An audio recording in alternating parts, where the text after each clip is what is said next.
추석 인사드리겠습니다.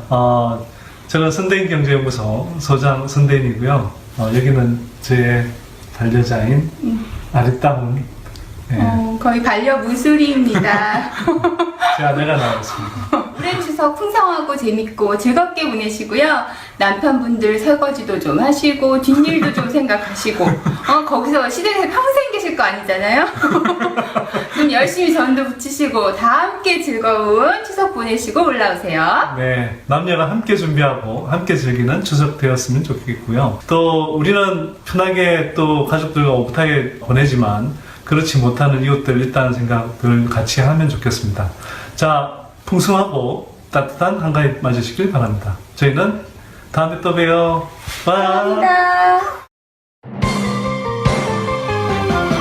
99% 모두가 행복한 세상 만들기 우주가 도와주나요?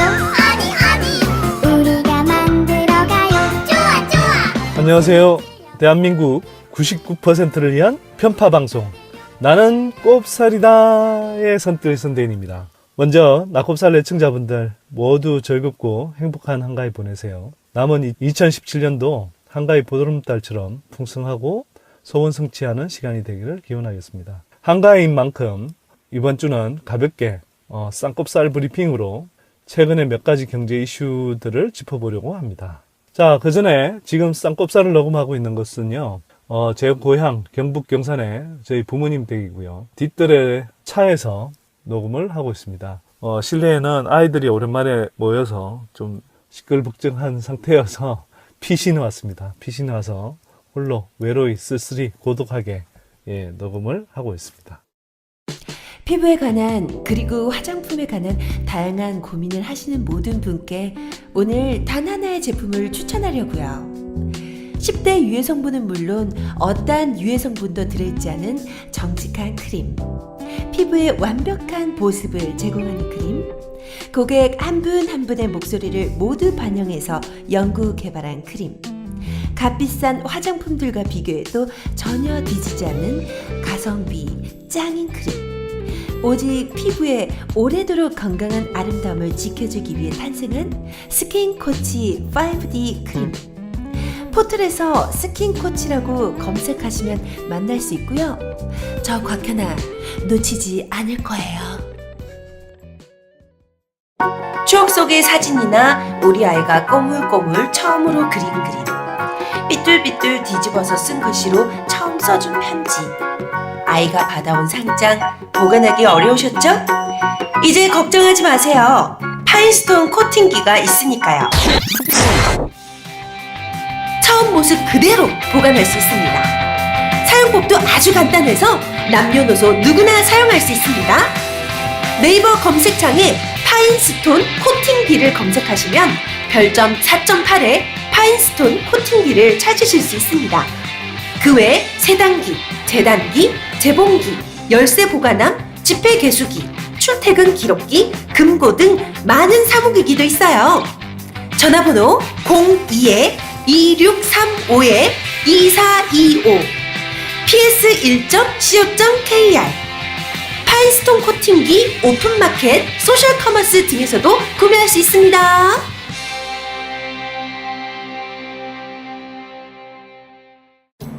불과 1년 전만 해도 2017년에는 1997년 IMF 외환위기, 2007년 서브프라임 사태에 이은 경제 대위기가 올 것이라는 10년 위기설이 대세였습니다. 하지만 현재 시장은 어떤가요? 코스피의 박스권 돌파, 전 세계 부동산 동반 상승 등 경제 대위기는커녕 예측과 다르게 나타난 자산 폭등 현상 때문에 전문가들도 혼란스러워하고 있는 상황입니다. 지난 8년은 경제 공폭이었습니다. 미국과 유럽, 일본 등 세계 각국에서 유례없는 초저금리로 돈을 풀어댔죠. 근데 그렇게 풀어버린 천문학적인 돈은 모두 어디로 갔을까요?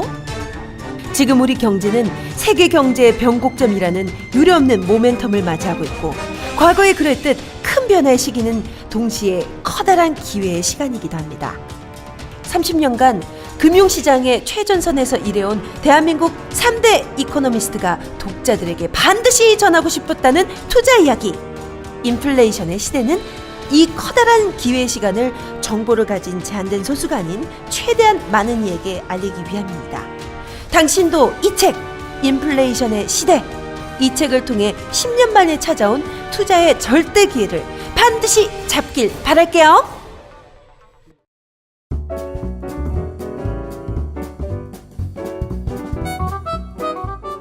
오늘도 낙곱살의 광고를 제공해주신 고마운 분들을 저의 이 나긋나긋한 목소리로 소개해드리겠습니다. 지난주에 출연하셨던 장하나 대표님이 집에 가시는 길에 그 코팅기 얼마냐고 물어보시더라고요. 네, 역시 아기 키우는 엄마들 이 코팅기 궁금하고 꼭 필요할 줄 알았습니다. 또 이렇게 명절이나 연휴가 길어서 놀러 가게 되면 사진 많이 찍잖아요. 그 사진들 오래오래 간직하세요. 파인스톤 코팅기가 도와드립니다. 네, 좀 더 작고 가벼운 보급형은 3만원대 후반이고요. 네, 온도 조절이 가능하고 미끄럼 방지 패드 등 여러 가지 기능이 포함되어 있는 건 8만원 정도 하네요. 정말 깔끔한 디자인에 가격도 너무나도 착한 낙곱살의 광고 한 달 더 연장을 결정해주신 석송 P&S의 파인스톤 코팅기. 네, 포털에서 검색해주세요. 저 곽현아가 놓치지 않는 화장품 스킨코치 5D 크림. 네, 이 화장품을 직접 개발하고 만드신 사장님이 2살 딸아이랑 같이 사용하신대요. 얼마나 순하면. 근데 제가 이런 말씀을 드리니까 지난주 게스트 장하나 대표님이 나도 3살 딸아이가 있다 이러시면서 같이 사용하시겠다고 하셔서 제가 드렸습니다. 내가 쓰려고 했는데 눈물을 머금고 드렸어요. 스킨코치 5D 크림으로 아기와 엄마들의 피부도 놓치지 말아주세요. 그리고 놓치지 말아야 할 것 스킨코치 5D 크림 프로모션. 네, 2+1, 3+2, 4+3, 5+4. 와우! 어마어마한 행사네요. 네, 프로모션은 네이버 스토어팜에서 진행을 하는데요. 포털 검색창에 스킨코치.co.kr 검색하면 나옵니다. 다산북스의 인플레이션의 시대. 제가 또 책 방송을 하니까 책들을 많이 보잖아요. 그런데 개인적으로 가장 관심이 가는 부분이 또 99% 우리 서민들을 위한 경제 팟캐스트 낙곱살 진행자답게 앞으로의 우리나라 경제시장을 어떻게 볼 것인가, 우리나라도 일본처럼 잃어버린 20년의 전철을 밟을 것인가, 이것을 분석한 2장이 너무나도 흥미롭더라고요. 이 책에서는 우리나라가 일본과 유사하면서도 다른 것이 있다 이렇게 말씀을 하시던데, 어떤 게 다른지, 또 어떻게 해야 우리나라가 건강한 발전을 이룰 수 있을지 여러분 궁금하시죠? 그렇다면 이 책을 읽어보세요. 다산북스의 인플레이션의 시대. 여러분 꼭 읽어보세요. 낙곱살의 광고를 원하시는 분요, 이메일 주소 nagbsal@gmail.com, 낙곱살@gmail.com으로 문의 주시면 아주 친절하게 안내 드리도록 하겠습니다.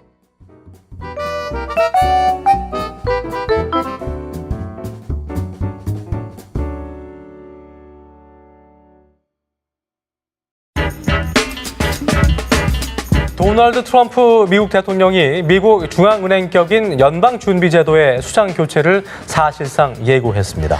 2, 3주 내에 결정하겠다고 밝혔는데요. 이미 후보자 면접에 들어간 것으로 전해졌습니다. 도널드 트럼프 미국 대통령은 2, 3주 내에 연방준비제도 연준의 의장을 결정하겠다고 밝혔습니다. 트럼프 대통령은 백악관에서 기자들과 만나 연준의 의장을 뽑기 위해 4개의 미팅을 했다며 이같이 말했습니다. 트럼프 대통령은 면담한 인사가 누구인지는 구체적으로 밝히지 않았습니다. 월스트리트 저널은 트럼프 대통령이 스티븐 머누신 재무장관과 함께 케빈 워시 전 이사를 만나 차기 연준 의장 지명을 논의했다고 보도했습니다. 조지 W. 부시 대통령이 지명한 워시 전 연준 이사는 2008년 금융위기 때 벤 버냉키 당시 의장에게 핵심적인 조언을 한 것으로 알려졌습니다. 일부 언론은 트럼프 대통령이 유력한 다른 의장 후보로 제롬 파월 연준 이사도 만났다고 전했습니다. 뉴욕타임스는 이 밖에 게리 콘 백악관 국가경제위원회 위원장, 존 테일러 스탠퍼드대 교수도 후보 명단에 올랐다고 보도했습니다. 트럼프 대통령은 내년 2월 임기가 끝나는 제닛 옐런 연준 의장의 연임 여부를 놓고 고민해왔습니다. 대선 후보 시절 옐런 의장의 교체를 시사했지만 취임 초인 지난 2월에는 잘하고 있다며 관계 개선 기미를 보였습니다. 하지만 옐런 의장은 트럼프 정부의 금융 규제 완화 움직임에 금융 위기를 잊어서는 안 된다며 사실상 반대 입장을 밝혀 연임 가능성이 낮아졌다는 관측이 나왔습니다.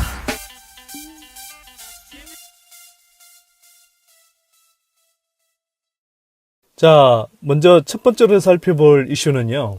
도널드 트럼프 미국 대통령이 2, 3주 안에 다음 차기 연방준비제도 이사의 의장을 결정하겠다고 밝혔다는 소식입니다. 연준 의장, 매우 중요한 자리입니다. 어떤 경우에는 미국 경제의 실질적인 대통령 또는 세계 경제의 대통령이라고 불리기까지도 하는 굉장히 중요한 자리인 건데요. 사실은 이제 미국 연방정부의 중앙은행격인 연준, 이 연준에서 금리 정책을 결정하는 대표적인 사람이 되는 거죠. 특히 잘 아시다시피 향후에 미국 금리 인상 방향이 어떻게 결정되느냐에 따라서 세계 경제 또 한국 경제에도 상당한 영향을 미칠 수 있습니다.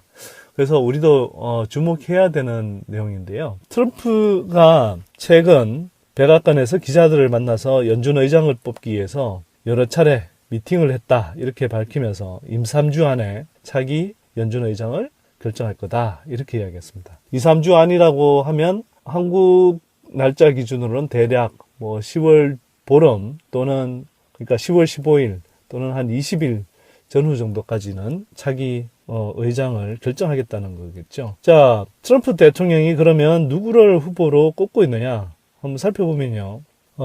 제롬 파월 연준 이사라는 분, 그 다음에 케빈 워시 전 연준 이사, 이런 사람들을 이제 미팅을 했다고 하고요. 또 제닛 옐런 현 연준 의장이나 게리 콘 백악관 국가경제위원장 등도 아울러서 후보군에 이제 포함하고 있는 상태인 것으로 알려져 있습니다. 어떤 사람이 의장이 되느냐에 따라서 미국 금리 인상의 속도와 또 폭이 조정될 가능성이 높은데요. 일단 최근에 트럼프가 면담했다는 두 사람을 먼저 좀 살펴보겠습니다. 트럼프가 최근에 이제 면담했다는 파월 이사는요, 연준 이사들 가운데서 유일하게 이제 공화당 소속 인물이고요. 이분은 2012년에 연준에 합류했습니다. 사모펀드 칼라이 그룹에서 일했는데요. 각 나라에 여러 가지 정책적 로비 등을 통해서 자산을 싸게 매입해서 비싸게 팔아먹는 대표적인 사모펀드 중에 하나가 바로 이제 칼라이 그룹이라고 할 수 있고요. 이게 이제 예전에 아버지 부시가 이 고문으로 일하기도 했던 그룹이기도 합니다. 자, 여튼 아버지 조지 부시 정부 시절 재무부 국내 재정 담당 차관을 지내기도 했고요. 근데 이 파월 이사는 옐런 의장의 연준 운영 방향에 대해서는 대체로 비슷하게 따라가는 인물입니다. 그래서 파월 이사가 된다 그러면 옐런 의장의 지금까지 정책 기조와 크게 다르지 않을 것이다. 정책의 연속성을 좀 이렇게 강화하는 방향으로 가게 될 것이다. 이런 이제 이 전망이 나오고 있는 거고요. 그 다음에 반면에 케빈 워시 전 연준 이사입니다. 이 사람이 최근에 가능성이 가장 큰 유력 후보로 좀 꼽히고 있는데요. 이 사람은 화장품 대기업 에스티 로드 아시죠? 이 창업주의 손녀와 결혼한 사람이고요. 장인 로널드 로드는 트럼프 대통령의 친구이자 이제 조언자로 많이 알려져 있는 사람이죠. 이 워시 전 이사는 오바마 대통령 이전 그 아들 부시 대통령에 의해서 2006년 당시 35세에 최연소 연준 이사로 임명된 사람입니다. 2008년 금융위기 당시 연준 이사를 지내면서 벤 브랭키 의장의 핵심 조언자 역할을 했고요. 그런데 이 사람은 옐런 현 의장에 비해서는 매파로 분류되면서 신속한 금리 인상과 양적 완화 축소를 주장했습니다. 이 사람이 한편으로는 왜 유력하게 꼽히고 있느냐? 도널드 트럼프 대통령이 대선 공약 기간 중에 오바마 행정부를 공격하면서 이렇게 말했습니다. 오바마 행정부가 경기 부양을 위해서 실제로 필요한 이상보다 매우 천천히 느리게 금리 인상을 진행하고 있다. 이렇게 이제 비판을 하면서 그 당시 발언상의 의미로 보자면 향후에 미 연준이 조금 더 금리 인상 속도를 높일 수 있도록 하겠다는 것처럼 이야기를 한 바 있거든요. 그런 의미에서는 워시 전 이사가 상당히 그렇게 말했던 방향이 좀 부합하는 인물이 아닌가 이렇게 이제 좀 판단해 볼 수 있을 것 같고요. 자, 그럼에도 불구하고 옐런 현 의장과 또 게리 콘 백악관 국가경제위원장도 여전히 고려 대상이 되고 있습니다. 옐런 의장 잘 아시는 것처럼 벤 브랭키 전 의장의 바톤 터치를 이어받아서 임기를 수행하고 있는데요. 보통 연준 의장의 임기는 4년 만에 끝납니다. 그래서 내년 2월에 임기가 끝나는데요. 이 임기가 끝나는 상황에서 트럼프의 오케이 사인을 받으면 다시 4년을 더 이어가게 되는 셈인데, 지금 트럼프가 보이는 행보로 봤을 때는 아무래도 연임의 성공 가능성은 조금 낮아 보입니다. 하지만 제닛 옐런 의장 동안에 이런저런 비판이 있었음에도 불구하고 대체로 큰 대가 없이, 그러니까 양적 완화를 축소하고 금리 인상의 방향으로 전환하는데 성공했다, 이런 평가를 받고 있죠. 그래서 트럼프가 그럼에도 불구하고 옐런 의장을 가겠다고 할 때는 결국은 자기가 좀 신뢰하고 좀 더 자기가 입김을 미칠 수 있는 그런 사람으로 바꾸겠다, 이런 뜻이 아닌가 싶습니다. 제닛 옐런 현 의장에 이어서 또 거론되는 사람이 게리 콘 국가경제위원장인데요. 대통령 참모 그룹의 우두머리라고 할 수 있는 사람이죠. 이 사람은 그런데 도널드 트럼프 대통령이 백인 우월주의 옹호 발언을 계속 내놓자 좀 관계를 멀리한 사람입니다. 그래서 이 사람이 차기 의장이 될 가능성은 상대적으로 좀 낮아 보입니다. 자, 어쨌거나 여기까지 보신 것처럼 어떤 사람이 차기 미 연준의 의장이 되느냐에 따라서 금리 정책의 기조, 또 속도, 폭, 이런 것이 상당히 달라질 수 있기 때문에 주목을 해야 될 것 같고요. 그래서 10월 15일 또는 20일 전후 정도까지 한번 기사를 살펴보시는 게 좋을 것 같습니다.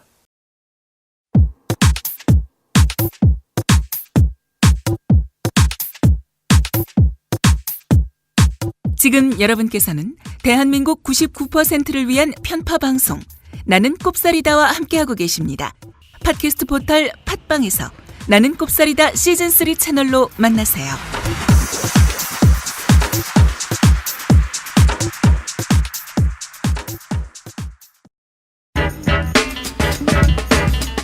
지난달 제조업, 서비스업 생산이 소폭 올랐지만 건설업이 부진하면서 전체 산업 생산은 7월과 같은 수준에 그쳤습니다. 건설 투자는 급감하고 소비도 석 달 만에 다시 움츠러들었습니다. 지난달 스마트폰 신제품 출시를 앞두고 반도체와 전자부품 생산이 크게 늘었고 수출 호조도 이어졌습니다. 제조업이 받쳐준 덕에 전체 산업 생산은 7월과 겨우 같은 수준을 유지할 수 있었습니다. 하지만 경기 버팀목인 건설업의 적신호가 켜지고 있습니다. 신규 주택 수주 실적은 나쁘지 않지만 도로나 교량 등 토목공사 수주가 대폭 감소했습니다. 이번에 SOC 예산이 크게 줄면서 정부 발주 공공공사가 감소했기 때문입니다. 설비 투자도 2달 내리 부진하며 회복 기미가 나타나지 않고 있습니다. 최근 회복세를 보이던 소비도 다시 고꾸라졌습니다. 여름철 무더위와 장마 탓에 반짝 잘 팔렸던 가전제품 판매가 다시 줄어든 탓입니다. 불규칙한 날씨 때문에 채소값 등 밥상 물가가 오르면서 소비 심리가 위축된 영향도 있습니다. 정부는 수출 호조가 이어지고 본격적으로 추경 효과가 나타나면 3% 성장 달성엔 무리가 없을 것으로 보고 있습니다. 남은 하반기 경기 반등 여부가 관건인데 사드 보복 여파 장기화와 북핵 변수, 한미 FTA 통상 현안 등 위험 요인도 여전히 쌓여 있어서 낙관할 수만은 없을 것으로 보입니다.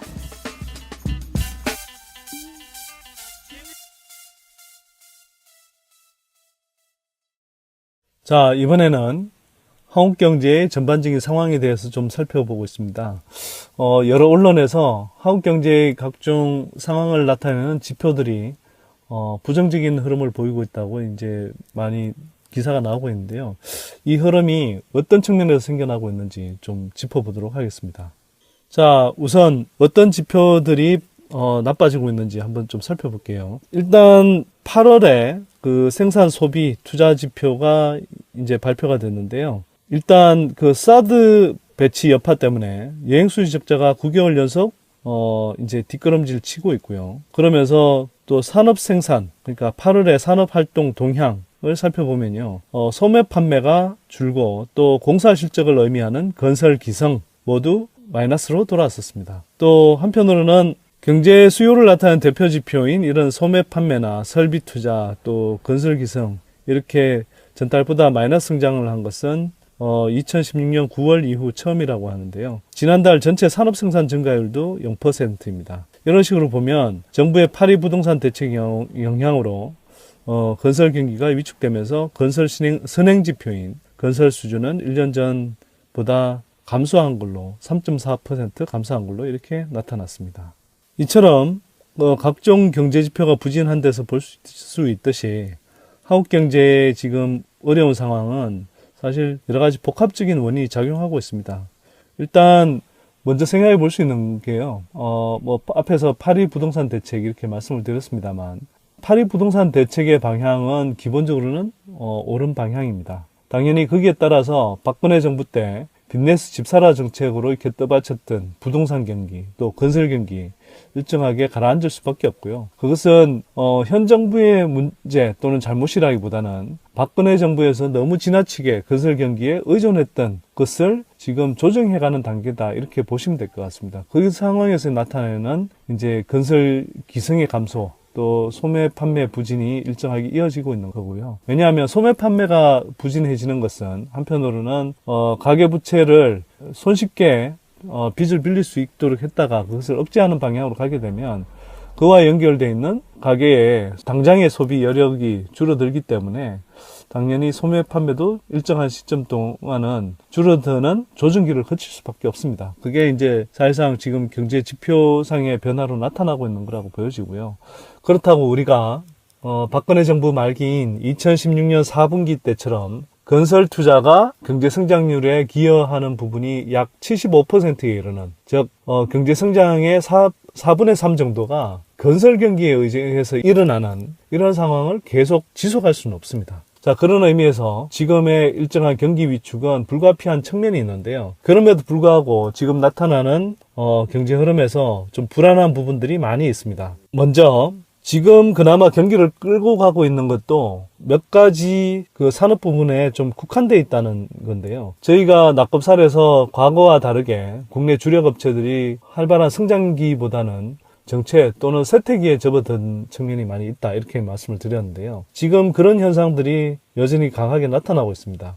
수출 부문을 보면요. 반도체나 디스플레이, 그 다음에 석유화학 업종 이런 몇 개 업종을 제외하고는 사실 전반적으로 굉장히 이제 침체되어 있는 상황인데요. 반도체나 디스플레이, 석유화학 이런 쪽에 수출이 크게 늘어나면서 전반적으로 무역 수지도 늘어나고 산업 생산도 그나마 양호하게 나타나는 그런 이제 그 모습을 보여주고 있습니다. 근데 반도체 하나만 따지더라도 수출에서 차지하는 비중이 16% 정도 되는데요. 반도체 경기 정도를 제외하면 지금 수출을 비롯해서 생산 여러 부분에서 지금 경기가 그렇게 좋지 않은 모습을 보이고 있습니다. 그럼 반도체가 활발하게 수출이 된다고 해서 국내 경기에 크게 보탬이 되느냐? 그 자체만 보면 물론 뭐 생산이나 여러 가지 부품 제공업체들에는 수혜가 가겠지만 직접적으로는 큰 혜택이 일어나지 않고 있습니다. 단적으로 삼성전자는 2016년에 반도체 부문에 13조 원을 투자했는데요. 지난 1년간 반도체 부문에서 늘어난 직원은 650명에 불과했습니다.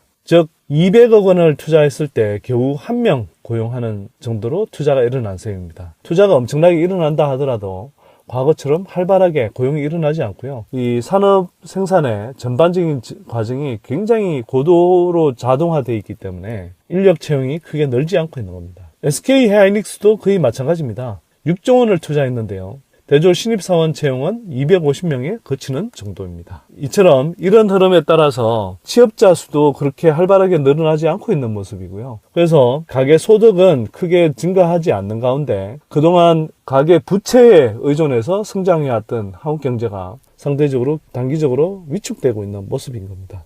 자, 그러면 이제 한번 정리를 해보겠습니다. 결론적으로 현재 한국 경제는 세계 경제의 전반적인 회복 흐름에 힘입어서 일정하게 수출 부문을 중심으로 일정하게 개선되는 흐름을 보이고 있지만 사실 이는 반도체나 정유화학 등 일부 업종에 편중된 착시 현상에 가깝다고 할 수 있습니다. 자동차나 조선, 기계 등 주력 산업이 침체에 빠져 있고요.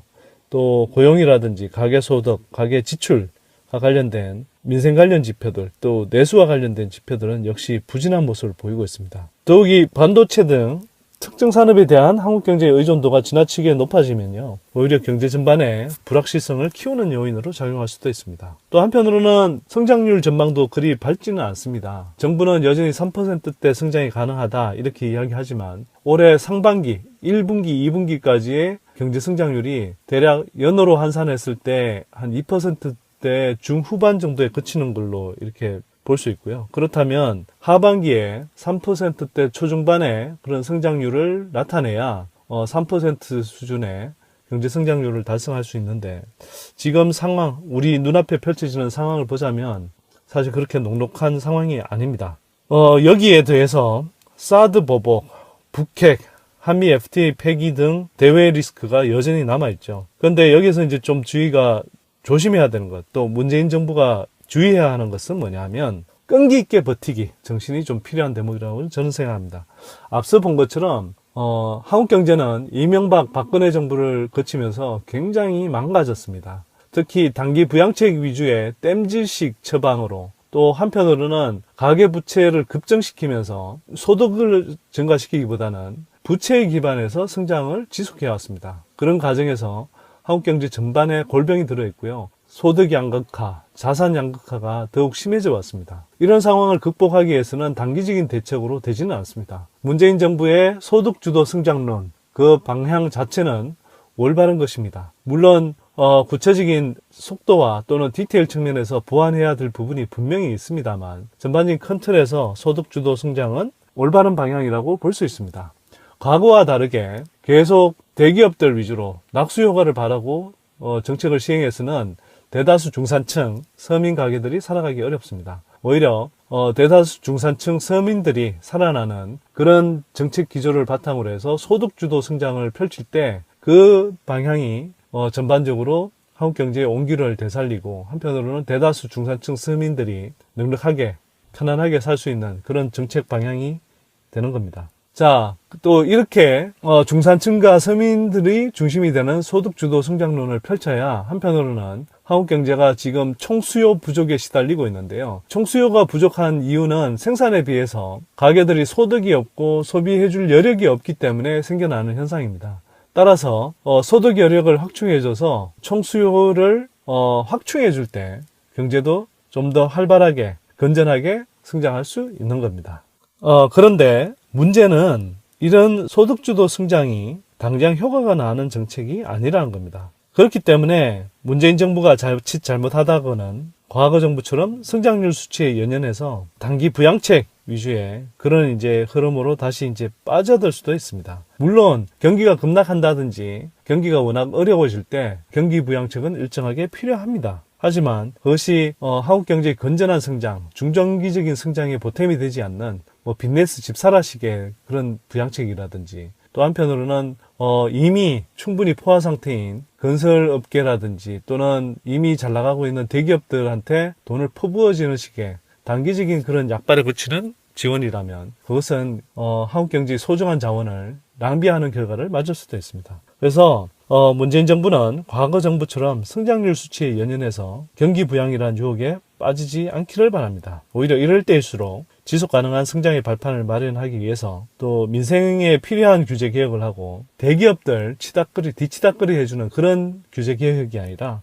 민생을 위해서 필요한 규제 개혁, 새로운 스타트업들, 중소기업들이 대기업들의 그런 어떤 독과점적인 행포를 극복하고 새로운 사업을 일으킬 수 있는 발판을 마련할 수 있는 그런 차원의 규제 개혁, 이런 것들이 필요하고요. 또 차세대 성장 동력을 발굴해서 중장기적으로 성장할 수 있는 토대를 만들어가는 것이 중요합니다. 특히 하반기로 갈수록 보수 야당이나 기득권 언론들이 경기 부진을 이유로 부동산 정책 전환을 요구할 것으로 예상이 되고요. 또 지금 북핵 사태를 틈타서 국방 예산을 엄청 늘리자 이렇게 이야기할 것이고, 또 한편으로는 내년 예산 심의와 관련해서 자유한국당의 경우에 복지 포퓰리즘은 안 된다 이렇게 이야기하면서 각종 소득 주도 성장의 어떤 기초가 되는 각종 복지 예산들을 삭감할 것을 이제 추진할 텐데요. 이런 것들에 굴하지 않고 일관되게 부동산 정책을 운영하고 또 차분하게 국제 외교를 진행하면서 트럼프 행정부와 제정신 아닌 트럼프 행정부와도 당당하게 자신있게 우리의 방침을 밝혀나가는 것이 오히려 길게 보면 한국 경제를 위해서도 이 나라의 발전을 위해서도 좋다, 이런 생각이 듭니다. 따라서 문재인 정부가 지금 가져야 될 기본 자세는 기득권 언론, 보수 야당에 굴하지 않고 처음에 설정한 정책 기조들을, 개혁적인 정책 기조들을 잘 수행해 나가는 것. 그러면서도 보완해야 될 부분들은 잘 이렇게 보완해가면서 오히려 개혁성을 지속해갈 때 국민들의 지지를 받을 수 있고, 또 한편으로는 그것이 당장은 좀 어렵더라도 눈물을 골짜기를 현명하게 건너갈 수 있는 방법이 될 수 있다, 이렇게 생각하고요. 국민들도 이 방송을 듣는 시청자분들도 조금 더 인내심을 가졌으면 합니다.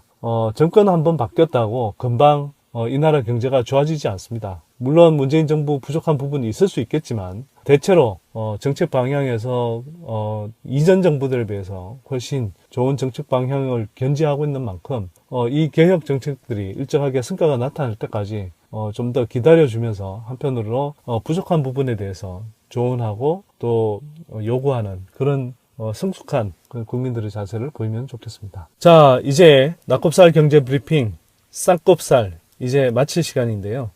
다시 한번 낙곱살 애청자분들과 가정에 행복한 일 가득하시기를 바라겠습니다.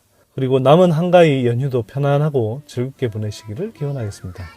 지금까지 선띨 선대인이었. 다음 낙곱살 방송으로 다시 찾아뵙겠습니다. 지금까지 들어주셔서 감사합니다.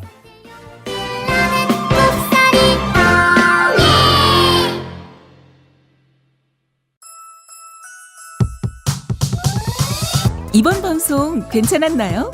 작별의 여운 이렇게 표시해 주세요. 다운로드하기, 댓글 달기, 구독하기, 별점 주기. 더 좋은 방송 만들어 달라는 약속 이렇게 응원해 주세요. 다운로드하기, 댓글 달기, 구독하기, 별점 주기. 기억하셨죠? 다운로드하기, 댓글 달기, 구독하기, 별점 주기.